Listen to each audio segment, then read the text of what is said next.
Berteduh di hati Tuhan. Tuhan melihat yang tak terlihat. Mari saudaraku, hari ini kita akan membaca dari Kisah Para Rasul pasalnya yang ke-5. Dan fokus perenungan kita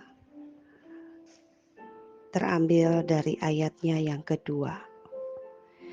Dengan setahu istrinya, ia menahan sebagian dari hasil penjualan itu dan sebagian lain dibawa dan diletakkannya di depan kaki rasul-rasul. Saudaraku yang terkasih di dalam Tuhan, hari ini kita akan merenungkan satu hal yang seringkali kita abaikan di dalam kehidupan Kristen kita. Kita telah belajar bagaimana gereja mula-mula menjadi gereja yang sangat luar biasa berpengaruh bagi banyak orang, sehingga melalui kehidupan gereja pada awal-awal itu menjadi satu daya tarik yang kuat di dalam menyampaikan pekabaran Injil, karena mereka melihat bukan hanya mendengar tentang Yesus yang diajarkan, tetapi mereka melihat Kristus sungguh-sungguh nyata melalui kehidupan gereja Tuhan pada waktu itu. Sehingga semakin hari semakin banyak orang mengenal Tuhan dan banyak orang diselamatkan. Saudaraku, itu yang menjadi hal yang sangat luar biasa yang seharusnya juga kita lakukan pada hari ini. Tetapi saudaraku, ada satu peristiwa yang terjadi di pasal 5 yang kita renungkan pagi ini. Adalah tentang seseorang yang lain yang ada di dalam jemaat gereja mula-mula juga, yaitu bernama Ananias dan istrinya Safira. Mereka melakukan sesuatu yang sama seperti dilakukan oleh jemaat pada waktu itu, yaitu mereka hidup sangat baik. Mereka hidup saling mengasihi, mereka hidup saling tolong-menolong. Bagaimana mereka rela menjual miliknya untuk dibagikan kepada orang lain yang membutuhkan. Dan kalau saudaraku melihat di ayat di atasnya, yaitu di pasal yang keempat, saudara akan menemukan di ayatnya yang ke-36, saudaraku. 36 dan juga 37, saudara menemukan adalah seorang yang bernama Yusuf, yang oleh rasul-rasul disebut Barnabas, yang artinya anak penghiburan, seorang Lewi dari Siprus. Dia menjual, saudara, ladang miliknya, lalu membawa uang itu dan meletakkannya di depan kaki rasul-rasul. Baru setelah itu rasul-rasul membagikan kepada orang-orang yang membutuhkan. Saudaraku, lalu diikuti jejaknya oleh Ananias dan Safira. Tapi mari kita melihat ada sesuatu yang aneh yang dilakukan Ananias dan Safira yang berbeda dengan apa yang dilakukan oleh Yusuf. Dikatakan di situ dengan sepengetahuan istrinya. Berarti bukan hanya Ananias sendiri, tetapi istrinya juga tahu apa yang mereka lakukan. Yaitu ia menahan sebagian dari hasil penjualan itu, baru sebagian yang lain dibawa di depan kaki rasul-rasul. Dan mereka mengatakan bahwa yang dibawa kepada rasul-rasul itu adalah seluruh dari hasil penjualan dari tanah itu, dari tanah miliknya. Saudaraku, apa yang salah di bagian ini yang perlu kita pelajari? Bahwa mereka telah mendustai Tuhan.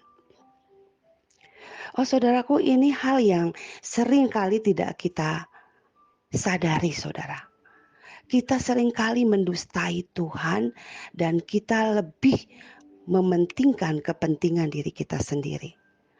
Kenapa sampai Ananias dan Safira melakukan ini? Saudara, kalau kita melihat sebenarnya yang dicari oleh Ananias dan Safira bukanlah tentang hidup takut kepada Tuhan, Tetapi yang dilakukan Ananias dan Safira adalah mereka mencari pengakuan dan penghormatan manusia daripada takut kepada Tuhan.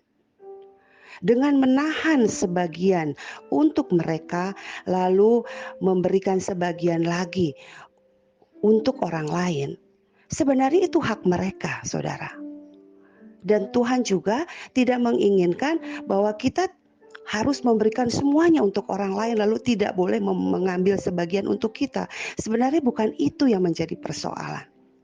Tetapi yang menjadi persoalan adalah ketika Ananias ingin terlihat memberikan seluruhnya supaya dihormati dan dihargai oleh manusia, supaya terlihat menjadi orang yang baik, tetapi sebenarnya itu bukan yang seluruhnya yang dia berikan untuk orang lain. Tetapi penghormatan dan pengakuan itu yang lebih dicari oleh Ananias dan Safira.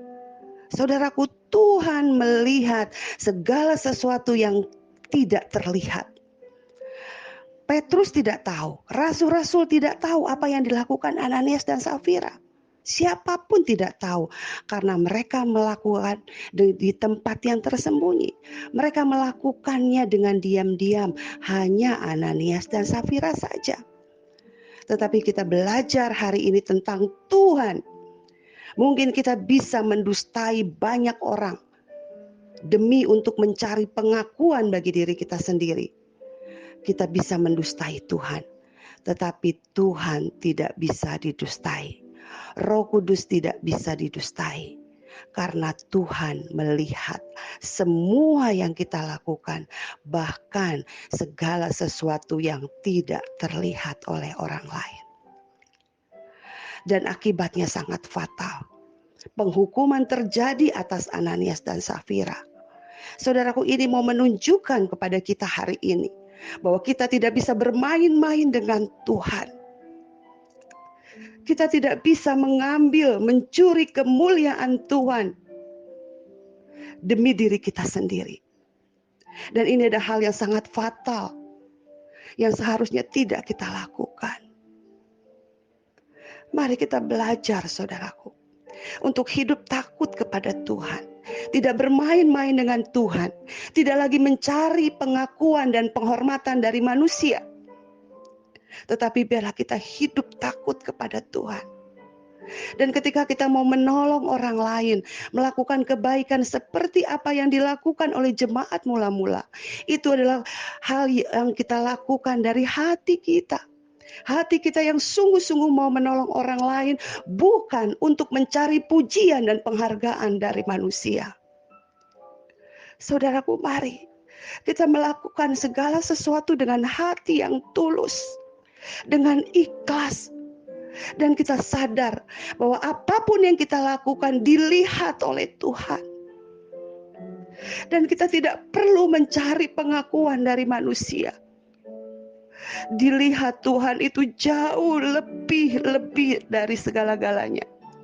Karena apapun yang kita lakukan, memang kita lakukan hanya untuk Tuhan dan bukan untuk diri kita ataupun siapapun. Semua perbuatan kebaikan kita lakukan hanya untuk Tuhan. Dan biarlah nama Tuhan dipermuliakan dan banyak orang mengenal Tuhan lewat hidup kita. Biarlah apa yang terjadi dengan Ananias dan Safira ini, kita belajar untuk melihat kesucian Tuhan, menghormati Tuhan, takut kepada Tuhan, dan tidak mempermainkan kesucian dan kekudusan Tuhan. Dan biarlah kita boleh hidup sungguh-sungguh di dalam kebenaran dan kesucian Tuhan. Tuhan memberkati saudara sekalian. Biarlah Tuhan yang tuntun hidup kita terus menjadi saksi Tuhan yang murni, yang sungguh-sungguh diperbaiki, diubahkan, dan dikuduskan Tuhan. Tuhan Yesus memberkati saudara sekalian. Amin.